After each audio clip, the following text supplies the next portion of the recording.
Welcome to Whistleblowers in partnership with Wix Trade Pro. Coming up, the captain of the ship doesn't know how much pepper's in the soup, and it sounds like he wants to know every little ingredient, right? He wants to be putting the pepper in the soup, mate.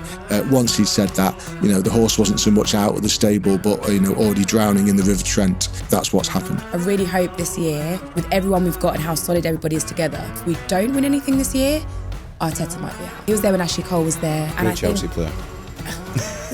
Please don't. I know. When he went, we're like, no, actually, don't do it. Don't go to the dark side. Right, welcome to Whistleblowers. I'm Gordon Smart, the YTS Dan Walker, and with me, as always, as tradition dictates, is Ian Ladyman, the Daily Mail's ferocious reporter, and the one and only Mark Clattenburg. Before we start, Ian Ladyman's provocatively wiggling is what I'm going to say. What? His medal is it for the swimming, or it's like the 50-metre breaststroke from 1972. Yeah, there he is. Ian Ladyman, what medal is that? You know that great. You may not, but if you don't, you should know that great scene in Play It Again, Sam, the magnificent Woody Allen film from the 70s, when he's setting up his apartment for a girl to come round. She's coming round on a date, and he's setting up his apartment, so he's putting out trendy looking magazines and all the rest of it. And his friend is there, and he gets this medal out of a drawer, puts it on the table, and she says, "You're not going to put that 50-yard dash medal out, are you?" And he says, "Why not? I paid $100 for it." That's not exactly where we are here. But what I'm waving here is my Great North Run Finishers Medal from 1990. Not quite as posh as the one that you got for finishing on Sunday, Mark, but at least this one's got the right city on it. Yeah, so what story that is, by yeah, but what Ian's trying to add on, that they've got the wrong river. Whoever spotted it immediately after the race is incredible, because there was one thing I wasn't looking at, was the medal. Yeah, you were looking at the bar. I was looking at the bar and the food. Yeah. So you've got those medals are huge, aren't they now? I mean, the medals are absolutely enormous. This is about the size of a 50-pence piece, but the things that you get now are massive. But how could they get that wrong? How can they get that wrong? Put the wrong river on the medal. Put the River Wear instead of the River Tyne on the medal. What is that about? It's gone through. It must have went through that many processes. Even Brendan Foster said it had hung in Phoenix, which is the major department store. It's like the Harrods of the Northeast. Yeah, it's sat there. People have looked at it, touched it, and nobody said anything at that point. Nobody clocked. I want to know who it was. The first person who said, "Hold on, that's wrong." Yeah. But do you not say, Mark, that it's got an extra value now? Yeah, of course. The year I run it becomes different. How unique is that? So this is a humble brag moment, and I don't apologise for it. So when I did the Manchester Marathon, which for those of you need explaining to, is twice as far as you ran on Sunday, Mark, but well done for your effort. Thanks. When I did the Manchester Marathon 10 years ago, seriously, they revealed a week after we'd done ours, that the one before, thankfully not the one that I did, the Manchester Marathon, the year before I did it, they'd measured the course incorrectly, and they'd measured it short. So the 20,000 people I did it in 2016, so the 20,000 people who'd done it in 2015 were suddenly told a year later, "Oh, by the way, that marathon that you did last year doesn't really count. The course was about 20 yards short." Can you actually believe that? How do you feel about that? I tell you what, Ian, one of my memories on Sunday was we were starting at the same time as the elite athletes, the elite men. And we started in one pen and they started in another. So exactly the same. Yeah. So we started at the same time as them. And I didn't say they were just gone.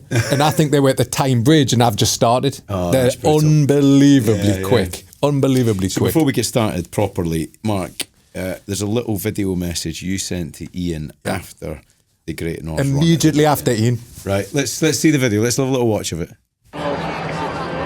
Now, Mr. Ladyman, there's the red arrows if you can see them. I'll see if I can show you them better. There you go. I'm now back in South Shields, under 2.5 hours, 2:09. Feeling a bit sore, but I've done my end of the deal, my friend. Now you've got to show us the photo of your ponytail. Looking forward to seeing you on Wednesday, my friend. So there we go. Yeah, 2 fair hours, play. 9 minutes, Mark. Yeah, that was a deal. So I've done my deal. Now I expect your deal to be done. So 2 things here. First of all, genuinely, seriously, congratulations on your effort. Any finish is a good finish in a half marathon, and that is a very good finish. So well done, mate, for that and for the money that you've raised for charity. For those who didn't listen last week, I did promise that if Mark got round, I would dig out a photograph of me doing that race many, many years ago, wearing an awful yellow t-shirt, some $5.99 pumps, and a ponytail. And I will, but I can't find it. I've been up the loft. No, I will find it. Okay, I have got it. I've been up the loft. I think I've located the box that it's in. I couldn't find it. Okay, what a shame that I only found the medal, but I can't find it. But I will. Keep on at me every week. I'll find it and I'll post it. And I've been down this road a million times before. He found the box. He found the picture. Yeah. Was so horrified by it. Yeah. Get fight the box. And you know what, Ian? I was going to stop many times during this run, but the only thing that kept us going was seeing Ian's ponytail. And look, if I will find it, I know I'll find it. But if I can't find it, I think I've got some other pictures of me with a ponytail. You'll get your picture. Thank you very much. I promise. I promise. We need to see the Bon Jovi era of Ladyman. We really do. Right, there is a connection to the podcast because there's a story that's broken that it's a big one actually, and I think it's been on the cards for a little while now. Nuno Espirito Santo, the man who delivered Nottingham Forest best season in 3 decades, by the way, he's gone, he's out, and I think he only just signed a deal in June, a 3-year deal. So recently, the last few weeks. Yeah, it's not that far off. So he's got a few quid in his pocket, I'd imagine, but. I mean, again, think about it. Survival against the odds is part of the story. A famous win at Anfield. He had a win at Old Trafford as well, didn't he? 7th place finish that could have been a little bit better, actually, but European football back at Forest. But it's all gone horribly wrong. And I think we saw the first cracks, didn't we, with that little altercation on the pitch. But Marinakis is somebody you know very, very well indeed, Mark, right? And I think you may have been involved in this kind of conversation before. In fact, I'm pretty sure you have been. But Edu's involvement seems to have been a trigger here. So, first of all, Mark, what's it like working with Marinakis, and are you surprised at all by this decision? Well, first of all, working for him, he's very hands-on. So everything that he does, he's a ship owner. Yeah. He owns 3 football clubs: Rio Avenue in Portugal, Olympiacos in Greece, Nottingham Forest. He's got a big media company in Greece. So every one of his businesses he's heavily involved in. He's passionate about it. He wants the best. He wants to win everything. He's a winner, which I quite like in a person. He's not just an owner that's sitting in a football club and thinking, what money am I going to make? How's my investment going to increase? He's always looking at the next goal. And one thing when he bought Nottingham Forest was he bought them for a reason. He bought them because of the history, the nostalgia that club brought. He could have bought another club and thought, I could do the same thing. But he wanted Nottingham Forest to be great again. And when he bought them, he said that he would bring them silverware and he'll put them back into Europe. Mm-hmm. First of all, he's done one thing. He's put them back into Europe. And when Steve Cooper was at the club, because Nottingham Forest had many missed chances. I remember they should have got into the playoff, and there was a 7-goal swing in last day of the season, 6 or 7 goal swing, and they lost 6-5, whatever it was. It was such a bad swing. Yeah, it was crazy. They didn't make it into the playoffs. Yeah, they didn't make it into the playoffs. Immediately, Chris Hughton was removed after handful of games because the performances weren't right, and he brought Steve Cooper in. Steve Cooper single-handedly got them to the Premier League. Not Mr. Marinakis. Steve Cooper did, because he had a group of players that were second bottom when Steve took over and got them through the playoffs and got them promoted. But then what Mr. Marinakis did was he realised that he wanted to have that Premier League dream. He was in the Premier League and he wanted to stay in the Premier League. And he invested a lot of money. He took big risks. The financial fair play was one where they got a points deduction. But he invested that much. He doesn't believe in losing. He wants the best of the best of the best. And when Nuno took over, he basically got a squad that was brought in by Marinakis' team. because he bought, I think, was it 28 players or 26 to 28 players in that season? So Nuno inherited that squad. Nuno, what I saw when I was working at Nottingham Forest was working with a group of players. I think Nuno would like more say in the transfers, wanted more say outside of the club. However, when, even when looked like they were getting relegated, the board, Mr. Marinakis, was always looking at the next level, because he was panicking that they could get relegated, which his dream would have been squashed. How much of it is about agents? Because it sounds to me like a Georgie Mendes, Jurabchan, sounds like they might be the catalyst, Ian. Is that what you're reading it as a football reporter? A lot of powerful people behind the scenes here, eh? Let's do. There's so many layers to this story, but I'll answer that question first of all, and that is a pertinent question. So Marinakis has developed a very close relationship with the super agent Keir Jurabchan. Okay, people listening to podcasts will associate Keir with players like Carlos Tevez and many others. And that relationship is strong and is growing stronger. They own resources together. Edu is also the new Forest global head of football, is very, very tight with Keir Jurabchan also. So that trio of people are now the three most powerful people at Nottingham Forest. And that's okay. It's not unusual for a football club to align itself with a very powerful agent. Wolves did it with Nuno's agent, Jorge Mendes, for quite a while, and it took them out the Championship into where they are now as an established Premier League club. Nothing wrong with it. Clubs do it. It's all above board. However, what has happened at Nottingham Forest is that's the axis of power. Okay, Marinakis, Edu, Jurabchan, and on the other side, in recent weeks and months, feeling and looking increasingly isolated was the first team coach, Nuno. Okay, he was not a Jurabchan client; he's a Jorge Mendes client. Okay, now there's no reason that couldn't have worked. Okay, that could have worked, and had Nuno have a slightly less forceful personality and maybe been prepared to give a bit of ground here and there, take a deep breath when required, that might have worked.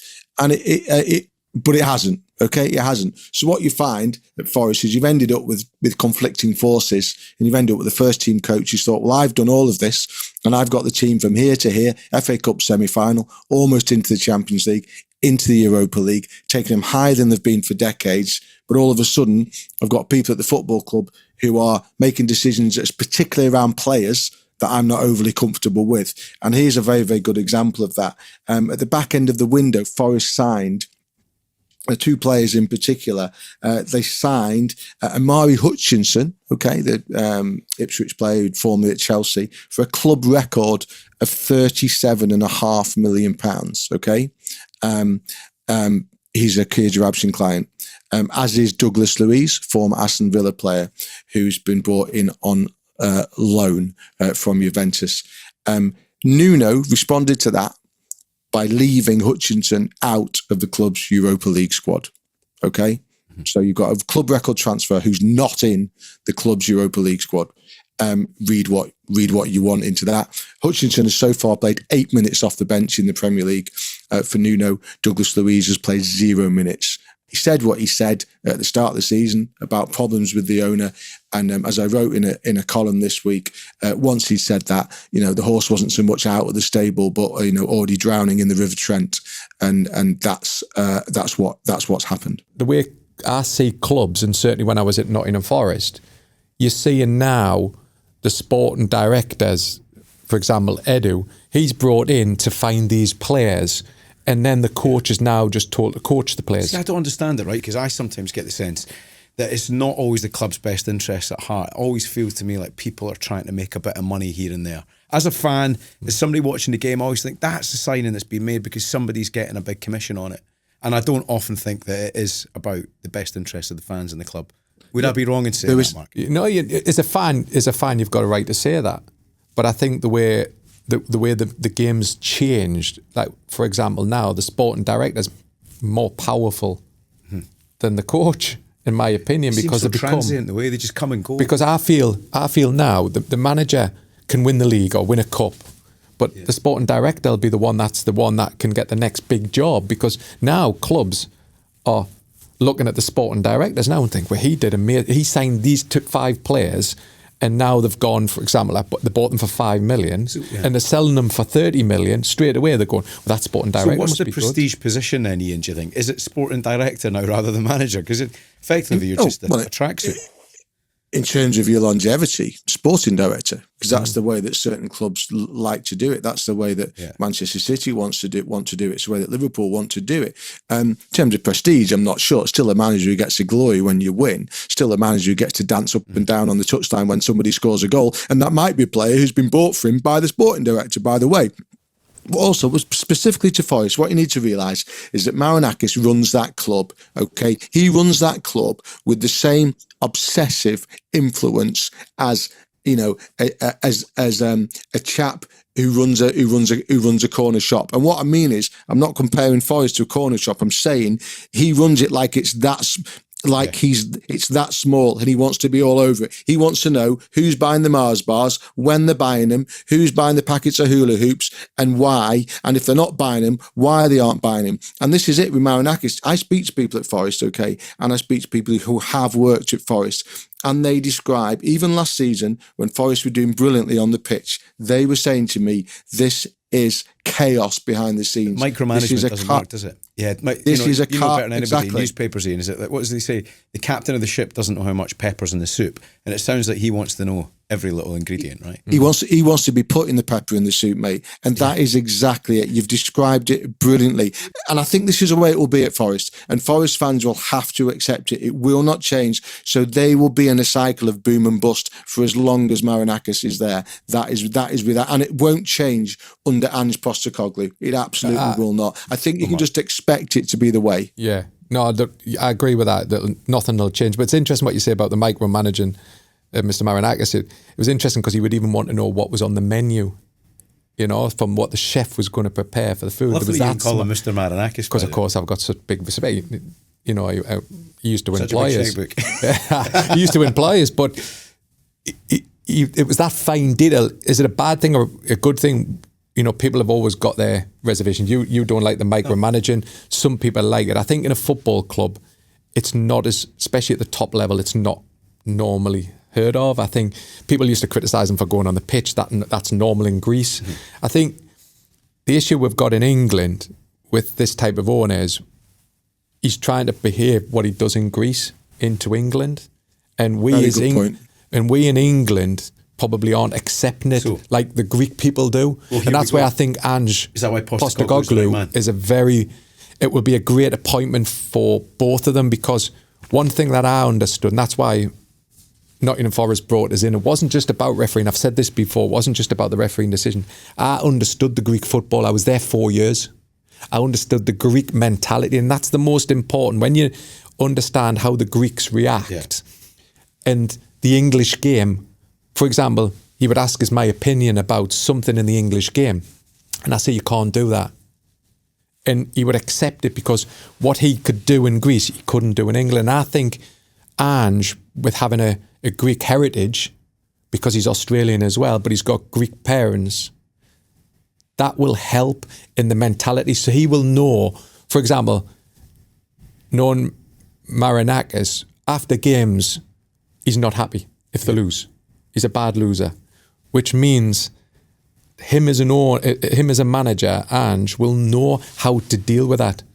That owner. It's interesting. Will that just be a powder keg having two people of a similar sort of... But it'll be interesting because, for example, he said Daniel Levy never invited him into the boardroom after the game. He never went. But it'll be interesting if Marinakis invites Ange into the boardroom, because that happened a lot of times with Nuno. Right. So it will be interesting to see how this mechanic works. There might be some pragmatism involved here. I believe it's an 18-month contract for Ange, which probably says everything you need to know about that. And maybe he's looking at it pragmatically as well, as a good opportunity for him to rehabilitate himself post-Tottenham, but also accepting that he may not actually hang around too long. I'll tell you two very quick stories. One of the people who did stand up to Marinakis was Steve Cooper. I remember a couple of years ago when there was similar issues and tensions around the City ground between Cooper and Marinakis. And Cooper went out for dinner with Marinakis in London, sat down with him across the table and said, look, this is ridiculous. I'm fed up of hearing what I'm hearing. You've either got to back me or you got to sack me. And if you're going to sack me, you should do it now. And to be fair, Marinakis had his bluff called on that one, gave him a new contract. Now, obviously, sacked him a year later. That's kind of by the by. But that was one guy. Cooper did go toe-to-toe with him. The other little story indicates Maranakis' influence. I know somebody who told me a little story about last year. They needed some improvements at the training ground, and it was about laying some wires or something, and it cost a trivial amount, a really small amount of money. And like you say about the pepper and the soup, that decision was passed under Maranakis' nose, and he just said no. And they said, yeah, but we really need to do this, because if we don't do this, then we can't do this and we can't improve this, and that'll have a knock-on on the players and the facility. And Maranakis, for whatever reason, was like, no, we're not doing it. And you were talking 15 or 20 grand. And that's the level of uber micromanagement that Maranakis likes to have. And it's his business and it's his prerogative. Whether it's the right way, I'd say is open to debate. I mean, again, bringing it back to the actual football, would you not say, Ian, that in terms of what happens on the pitch, Angeball is pretty much the polar opposite of Nuno ball, isn't it? I mean, the ideology is very different, right? Yeah, absolutely. Nuno ball, winning matches on zero possession, which was a thing of wonder, by the way. I remember going there last year to watch them play at Liverpool, and for the first 10 minutes, I've never seen a more one-sided game of football. Nottingham Forest literally didn't have the ball for 10 minutes, and then they got it and they scored. They were 1-0 up. So, and obviously you're referring to kind of, Angeball and handbrake off and high lines and press and go for leather. All I would say about that, it's a good point. Ange will certainly play a different way. All I'll say is that Ange did change. He changed at Tottenham. He realised that he had to. The last 6 months of Ange at Tottenham wasn't Ange ball at all, actually. It was something a lot more pragmatic. My worry about Postecoglou and the Premier League is that when he tries the more pragmatic way, he can't do it. He couldn't do it. He couldn't do it at Tottenham. We love the fact they won the Europa League. What a great story. What a great story for him. They finished 17th, I think. They finished 17th in the Premier League. Okay. He's got it all on at Forest. I still think Ange Postecoglou needs to prove himself as a Premier League manager. It's a gamble, this appointment. He's got a better squad. He's inheriting a better squad, in my opinion, a better squad overall than the Tottenham squad that he left. Overall. I don't know about that. Do you know what I think? Just looking at his record, by the way, 25% of the Premier League points won under Postecoglou at Spurs came in the first 10 games. 26 defeats across all competitions, the most Spurs ever suffered in a single season. He did have those big wins, didn't he? 3-0 win at United, 4-0 win at City, a 4-0 win at Villa, and then that big win over United in Europe, first trophy in 17 years. But when you look at it, right, 22 league defeats, a 17th place finish. They lost to Leicester, didn't they, who were in that 15-game losing streak. So, as a Forest fan, are you happy about Postecoglou coming in, do you think, Ian? I'll be honest with you, Gordon. I've been at games, and I liked Ange. I was lucky enough to sit down and interview him. Chris Sutton and I went to do it, and when he was winning everything in the first few weeks at Tottenham, and it was fascinating. However, there were times when I watched Tottenham play live over the last 2 seasons when they actually looked uncoached. They looked uncoached. Absolutely. I remember a game that got hammered at home by Liverpool. It ended up like 6-3, but it should have been 10-1 or something. And they were all over the place. I'm not saying he can't coach. He's got a good record as a coach. Of course he has, okay? He's got a good record as a winner, but I do think he's got a lot to prove to show people that he can do it at Premier League level. I really do. So do you think Forest... So in answer to your question, in answer to your question, am I happy as a Forest fan swapping Nuno for Ange? No, I'm not. I'm not happy, no. What do you reckon, Mark? At this present time, no, because I thought... Nuno's record's good. I thought Nuno had stabilised the club from outside, because I've been out of the club for a year now. So, from the turbulent time of Nuno coming in, the risk of relegation, to seeing how well the club performed last year was something remarkable. I thought even a genuine fan wanted Nottingham Forest to do well in the end. Yeah. Even fans, any fan around the world, around the country, wanted Forest to do well. And I thought the glory days were coming back. I think the problem with this appointment, in my opinion, is this is going to put Marinakis under a bit of pressure because he's made this move. When he got rid of Steve Cooper, and you allude to the dinner and things like that, I think Steve Cooper was gone well before this dinner, and it was only time because, you know, what Steve Cooper had done for Nottingham Forest to get them promoted, he had to understand that, you know, Steve Cooper did get them promoted and he should respect that. And if Nottingham Forest had got relegated, if he'd sacked Steve Cooper at that time and Nottingham Forest got relegated, the fans would have turned against Marinakis. He wasn't stupid, he's a clever guy. Yeah. He realised that I had to keep Steve Cooper. In the end, he kept him, and the right time to pull the plug was when he did. Yeah. When the results weren't performed, he said, I'm getting rid of him.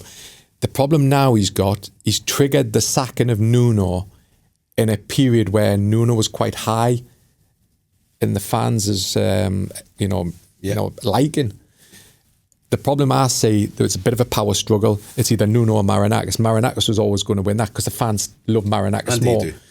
But if this coach, Ange Postecoglou, doesn't perform, then it's going to be big pressure on Marinakis because he's the one that pulled the plug. And also Edu, and you talk about Keys and the agent and everybody else around, they're going to be under big pressure because somebody will be to blame. If they do well, then Marinakis will be on a crest of a wave. But if it doesn't go well, trust us, I know what will happen. Yeah. Everybody will get, you know, Edu and all of these people, as a minute you're on a high, especially with Mr. Marinakis, you're on a high, you can be on a low as well. Look at Nuno knows it as well.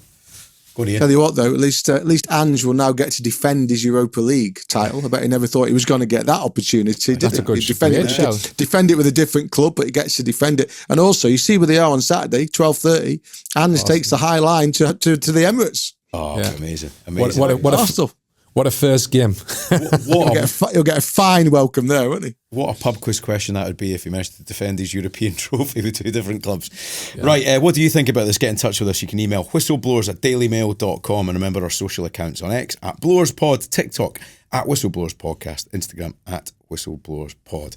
Now, the Premier League Hall of Fame came up in a conversation this week, and it's a slightly controversial conversation, Ian, because Ryan Giggs isn't in there. Right, but I speak as somebody who was born in 1980, so I was a teenager of the 90s. And if I was sat in front of some psychologist and they just started saying, first word that you would react if I said Premier League, I'd probably say Ryan Giggs. Because he was there from the beginning. He was there just about all the way through my adult life. He won just about everything. Consistent performer, stayed incredibly fit, delivered at the highest standard all the way through his career. But he's not in there. 13 titles in the Premier League, all-time assist leader, 162 assists, but still not in there. So Ian, again, treading carefully legally, is that an FA moral decision rather than anything else? Well, Premier League, obviously, rather than the FA. But let's deal with the first bit. Ryan Giggs is one of the most iconic and successful and representative former Premier League players by a mile. Okay, he'd be in my top three. He'd be in most people's top three. Okay, Premier League have a Hall of Fame. Currently, there are 24 players in it. Okay, and this week, they've released a new list of potential inductees. The public will be allowed to vote, and then a couple will be added to the list of 24. Now, why is Ryan Giggs not in the Premier League Hall of Fame? Okay, I think the answer is pretty clear because there only can be one answer. It's the fact that, as we know, Ryan had to defend himself in court against charges of assault and coercive behaviour against his former partner. It's very important to clarify here that the jury failed to return a verdict in the case. And it was then sent for retrial, and that retrial never happened because the lady involved in the case decided that she couldn't face giving evidence again. So there is absolutely no criminal record hanging over Ryan Giggs. But it is clear that this is the reason why the Premier League have turned their back on him. I think the question that people ask is whether that's right. And I've been thinking about this for a long time because Ryan should have been in, all things being equal, Ryan would have been in the first batch inductees 3 or 4 or 5 years ago. Okay, so this subject has been around for a while. It's clear he's not going to get in there. And what I would say, I suppose, and what we need to talk about is whether it's right that the Premier League acts essentially as judge and jury in this matter, and if they have decided to act as judge and jury, why they haven't decided to do so when you look at 3 or 4 other names who are already in that Hall of Fame. And I'll read them out to you. I think it's only fair. Tony Adams spent 57 days in prison after crashing his car into a wall whilst 4 times over the limit for drink driving in 1990. Ian Wright spent 32 days in prison in 1982, having been found to have been driving without a licence. Peter Schmeichel, accused of racism on the field by Ian Wright in 1997. A police inquiry followed. The CPS decided not to bring any charges. But maybe most significantly of all, John Terry, who is in the Premier League Hall of Fame, who was cleared by a court of law of a racially aggravated public order offence, having been accused of making a racist comment to Anton Ferdinand on the field whilst Chelsea were playing against QPR in 2012. He was cleared of that, John Terry, but subsequently found guilty of the same charge by the FA, who banned him and fined him after finding that he had used abusive language, including reference to colour or race. I think maybe the thing that people might want to think about is whether it's right that Ryan Giggs isn't in the Hall of Fame.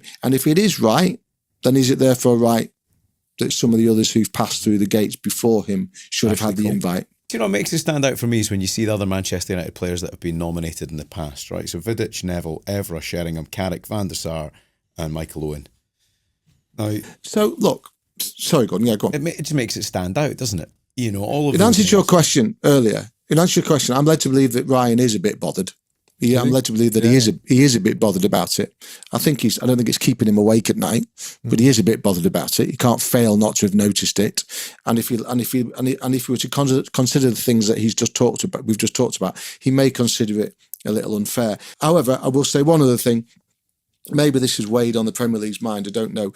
In the court case, the Ryan Giggs court case, he did admit whilst giving evidence of making threats to his partner by text, and he admitted during the case that they weren't idle threats. Maybe the Premier League have looked at that, I don't know. But look, this is from the Premier League's website, okay? This is how they define their Hall of Fame and how they define inductees. The Hall of Fame recognises and celebrates individuals who have an exceptional record of success and have made a significant contribution to the Premier League since its inception. I mean, Ryan Giggs certainly ticks all of those boxes for sure. Yeah, he qualifies for me, certainly. Being on the same pitch as Ryan Giggs, watching Ryan Giggs as a fan, Ryan Giggs is up there as one of the most iconic figures and players that have ever played in the Premier League for me. And I think if you go around the world and ask who's the most iconic Premier League players, I think most people would say Ryan Giggs. So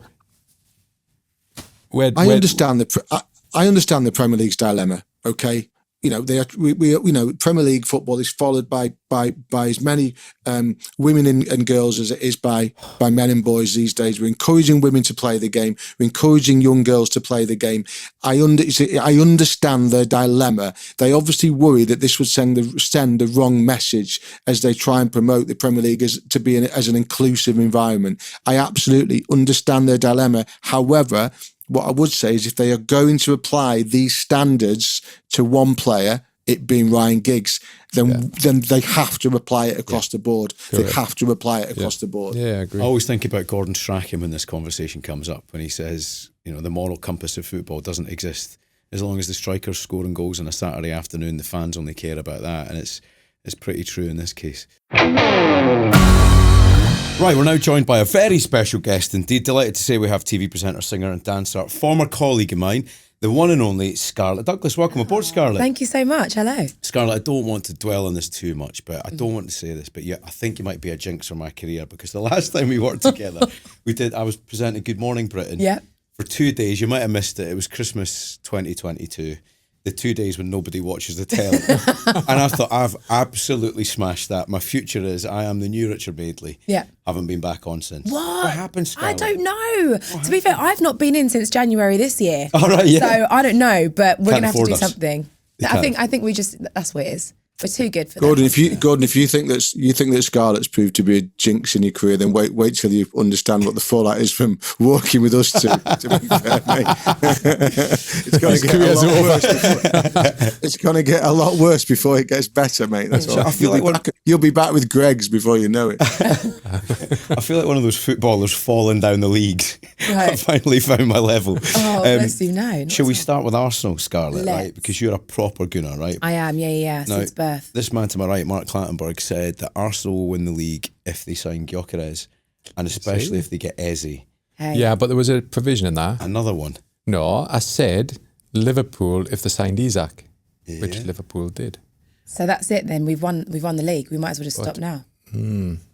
So on that prediction alone, Scarlett, do you think Arsenal can still win the league, even though the first big clash with Liverpool didn't fall your way? Do you know what? It was such a disappointing game because I think, as always, we push and push and push and we just never get the result that we want. And I think that first half, we were all over Liverpool. Even the stats were saying it. Second half came and there's always that one little mistake. The free kick was unbelievable, by the way. Unbelievable. There was no way Ray was going to catch that. And then that's it. And even though we had those extra 7 minutes at the end of the game, injury time, we're trying and we just can't do it. But it's the frustrating thing is, this is us every season. I think we have so many opportunities and so many chances and we can't capitalise on them. And it just gets so frustrating. It's so frustrating. But we've got a great team and the boys look good. So I'm hoping that we might be all right. I think it's more the frustration of knowing we've got great players, knowing that we play good enough to a certain degree, but then losing valuable points against silly teams. Well, not silly teams, I shouldn't call them that, but lower league teams. Yeah. And we then lose those. Was that Newcastle in that? Exactly. Spurs, like Southampton or whoever will lose points against these teams where you think, well, we're going to go in and of course we're going to win that. The 3 points are ours and you end the game and you think, oh, I've just lost those. Or you might end up with 1 point. And I think those are the issues that we've had for the last few seasons that has just stopped us from tipping it. And I really hope this year, with everyone we've got and how solid everybody is together, we're going to do it. But I'm worried if we don't win anything this year, Arteta might be out. He has to go, doesn't he? I think so. He's not won anything. Yeah, and won FA Cup. With a team that wasn't actually his. Yeah, that's when he first got there. That's true. Who actually think that? Is that actually a view, Scarlett, that if you didn't, a common held view amongst Arsenal fans, that if Mikel didn't win a big trophy this season, then that might be it? I do. I really do, because it's just that frustration of every season we think, okay, we've got it, and we keep making the same mistakes. And the only person that then you can, I don't want to pass the blame to anybody, but the only person that's in charge that has to take that responsibility is Arteta. So it means that, you know what, he's got to go. I think the problem last season was Mark talks about a hoodoo, and I don't necessarily agree. I think that the previous 2 seasons, you were pipped to the title by a force of nature that, by the name of Manchester City, and there's no shame in that. I think last season, what surprised me in the second half was the way that Arsenal didn't manage to put proper pressure on Liverpool. Because I think if you had put proper pressure on Liverpool and a manager in Arne Slot who hadn't won in England before, I think they might have crumbled because they shook it. They wobbled a little bit anyway. So I think that's the great regret. So do you think this time round that the signings that you have made or that the club have made, are they going to be enough? Do you think to take you to give you that extra 10%? Do you know what? I really hope so. And I think the players that we've got in alongside the players that we already have and how well they are gelling together, and we're 3 games in, I think we've got a good chance of doing it. And everybody's obviously so happy that we've got Eze there. I think Gyökeres has been great, especially touching his hair. He's done quite a few hair touches. Yeah. Hopefully he'll do a few more ball touches and, get the ball in a bit more. But I think with what we've got, and we're only 3 games into the season, I've got hope. I've got high hopes. Scarlett, you live between America and London. Yes. Following Arsenal in America, do you realise how big the club is, compared to some of the sort of emerging clubs like that, Newcastle or whatever they're called? Yeah, please. Absolutely. I didn't realise how big it was over there. Obviously, first of all, they call it soccer. They don't even know what it's called properly. And American football is one of the biggest sports over there. So I started to get into American football support the 49ers because obviously Arsenal went 49 games unbeaten. We wear red, they wear red. I was like, it's a match made in heaven. So I support the 49ers now. But since being over there, I've realised that there are a lot of Arsenal supporter clubs. So there's Arsenal America, and underneath that, they've got a lot of clubs in different states. So spending a lot of time in Los Angeles, I go to the Los Angeles Arsenal Gooners Supporters Club. In Florida, I've literally just got back. I was there for a month. I went to the South Florida Gooners. I went to Fort Lauderdale Gooners. I went to the Miami Gooners. And it is huge. They genuinely support these teams. I'm in a few WhatsApp groups and I have to put them on mute because they are constantly, every minute of every day, talking about what's happening, and not just with the club, but all the teams across the league. So it's amazing to see it, and it's amazing to actually go to games in the States as well. So I went to Inter Miami a few times, got to see Messi and Suarez score like literally right in front of me. It was unbelievable. But they support like we don't support. What's the difference? What's the difference? I mean, the football's not as good, let's be honest, but they start off with tailgating. So I thought that meant like you follow each other, you know, very closely in your car to get into your car park, and then you go into the game. I don't know what I was thinking, like, so the barrier doesn't go back down, you can just follow the person in front. But tailgating is basically you meet in the car park, there's a big like a big tent where they've got a chef that's cooking food, you've got someone that's got a speaker, they've got music playing, there's alcohol, and it's this big party for 3 hours before you even get into the stadium to watch the game. Wow. Then you get into the stadium, and especially with the supporters club, they've got all their drums and all their instruments, and they are going for the entire game. There's none of that in Upper Street, is there? Like, no, exactly. I think we're a little bit too classy here, maybe. But they just go in, and flares and flags, and they just support like I've never known it. And it's funny, obviously, before Messi got into Miami, tickets I think were like around $20, $30, and now you're looking at $200-$300 upwards. Here's a question for you. Did it take you longer to get out of the Inter Miami ground in the traffic, or longer to get out the Emirates to get home? Do you know what? I'd rather been into Miami because, again, you do like a tailgate at the end of the game. So you can have another little bit of a party, and then you can get out. And if they win, they have this huge big party with a DJ and everything. So, I mean, America likes to go big, don't they? So they've like supersized it. That's what I love about American sports. It seems to be like a family event. Yeah. You know, like football, it seems to be, you just so know your daughter, you take them to the game and you come straight out. But I always find it's like experience. It doesn't feel dangerous enough for me though. Like, I like going when I'm terrified. You want to live on the edge. Going in. What interests me, Scarlett, I was actually been speaking to a few people in America this week ahead of something that I'm writing about Manchester United and Manchester City for this weekend ahead of the derby, and about whether City are finally starting to catch United up in terms of their kind of popularity around the world. But the point that people make to me about American soccer is that kids these days in America are starting to follow individual players as much as they are following teams, which, for example, is one of the reasons why United is starting to be a little bit disadvantaged, because you know the biggest name in their team is probably Bruno Fernandes, and he absolutely just does not cut it as a kind of stellar sporting name when you put him up against Erling Haaland or Virgil van Dijk, or the two that you just mentioned, Messi and Suarez, and maybe at your club Arsenal, probably Saka or Odegaard or someone like that. Is that the way it is in America? Are they latching onto players rather than teams? Yeah, so that's what they do anyway, especially with American football. I've spent quite a lot of time speaking to different people trying to learn about the sport, and they're like, yeah, you know, I used to support this team and now I support that team. I'm like, what? You change your team, but they follow the player. So it's very common for that to be the case, that now, like you said, a lot of, I guess, young fans are supporting specific players, and then they'll go wherever they go, they will start to follow that club. But it's kind of what they do in America, which I find mind-blowing. I'm like, if you've left my club, see you later, bro. I don't know you, I don't like you. Never look at me. But yeah, it's something that they do over in the States, which I find very strange, but it's just how it's always been. Imagine me following Isaac. No chance. Hey, got in Liverpool now. Go on, Ian. Well, to be fair, you would if you were paid enough. Yeah, come on, Ian. Come on. Clattenburg's following the checks everywhere. No comment. So there is one debate that we were having on the podcast today, right? And it caused a bit of a fuss on our WhatsApp group the other night about who the greatest Premier League legend is. And there was a discussion about Ryan Giggs and Thierry Henry. Right. And obviously with your Arsenal heritage, you would argue Thierry Henry, but absolutely, I just can't see that at all. You think Giggs was better than Henry? Yeah, I do. Yeah. Really? Why? I do. I I think you look at his record, look how much he won, how many games he played. What, I just think there's no question for me. I think he had a more sustained impact, probably over a longer period. But I'm not even sure whether, if I was looking back at Arsenal greats, I'm not sure whether I'd put Henry, obviously undoubtedly one of the Premier League legends. I don't know whether I'd put him above Bergkamp, for example. Bergkamp I think that's a conversation on its own. Yeah. It's a conversation on its There own. you go, Scarlett. If you're managing Arsenal and you've got to choose between Bergkamp and Henry at the beginning of Henry's career, would you have, who's better? I would go with Bergkamp. Yeah? I would go with Bergkamp. So that was basically, my brother used to play at Arsenal.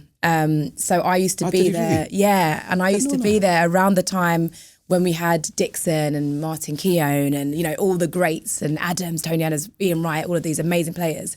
And I remember when Henry came and Vieira came and Andrew was about to start playing in that position. And I think, was it Henry that they brought in and then that knocked my brother out? I love Henry, but I also slightly hate him. So I guess I should be going with Giggs, but I won't. Yeah. But I guess between Giggs and Henry, I'm going to say Henry, obviously. And I think longevity, even now, more so, everybody still loves Henry. Yeah. I think he's probably a lot more prolific than Giggs is, I would say, around the world.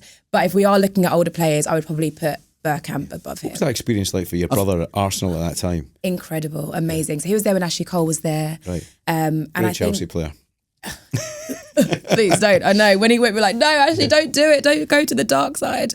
It was amazing. It really was. And was he a youth team player? Did he come through cleaning boots and all Came that? through, all the way up. Whose boots did he clean, do you know? No, that's a good question, actually. I should ask him. Yeah. That would be amazing. They don't do that anymore, do they? No, it's disgraceful. The boys No, they aren't allowed don't. to clean the boots. Like, get them there with the toothbrush. Yeah. Get them do it. That's how they No, learn. you're right. You can tell why. You can see why Gordon's boots are nicely clean this morning. I've been cleaning them. Yeah. Team of apprentices looking after my shoes. Love it. So he was a youth team player from what age? Yes, he started there from a very young age. I think he went all the way through the academy.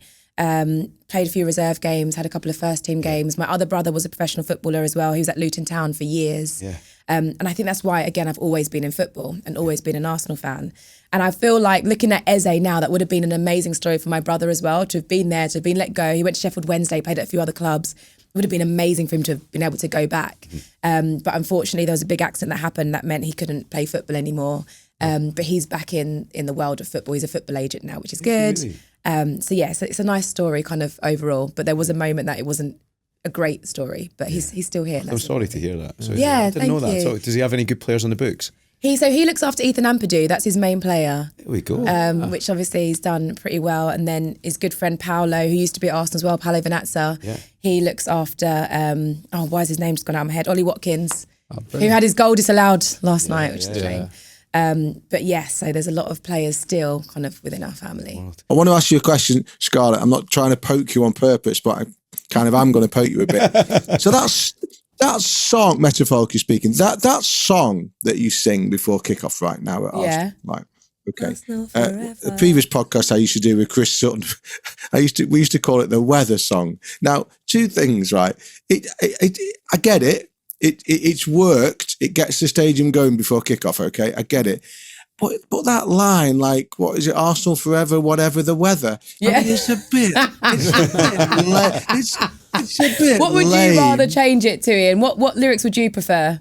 You know what? Fair play to you for dropping that on my toes, because I've got absolutely no idea. There you go. Okay? Yeah. And if you're gonna criticise something, you should always have a better suggestion in the back of your head. So fair play to you for turning it round. I haven't got one. But I would say there's got to be something. Whatever the weather, the one thing about Arsenal fans, we are the most loyal fans you'll ever meet ever in time. So if it's raining, if it's sleeting, if it's snowing, if our team's playing terribly or playing good, we will still be there and we will moan about it every single moment of the day, but we'll still get up and we'll still go to the game. We'll still support our players no matter what. So I've always thought, if I meet a guy and he's an Arsenal fan, I know he's not going to cheat on me. He's going to be loyal to the end. However bad it gets. Exactly. Although I have met someone that's a Liverpool fan, but I don't know what to do about that. Scarlett, before we let you go, where did Arsenal finish this season? I'm going to go top. We've got to. You win it this season? We've got to. I'm putting it out there, speaking it into existence. Slightly nervous about that. Manifestation. Exactly. You've been in America too long. Come on, you gooners. Yeah. Scarlett Douglas, brilliant to see you again, Yes, and all the thank very you. best in America. With a green card now, you know, it's your oyster, isn't it? That's it. I'm off. Yes. I will obviously still be back here with you guys. We know where we're going to stay if we go to the World Cup as well. I've got you covered, guys. Scarlett Douglas, thanks so much for coming on. Thank you. Right, boys, that's us for this week. Another episode of Whistleblowers in the bag. We'll be back on Tuesday for another instalment. Until then, you can follow us on socials.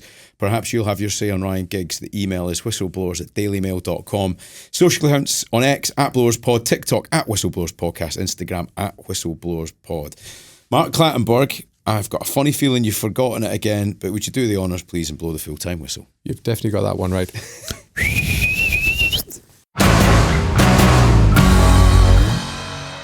Thank you very much for watching Whistleblowers. Please subscribe to our YouTube channel. Remember, episodes every Thursday and Tuesday, and on a Sunday, you'll get our clip of the week.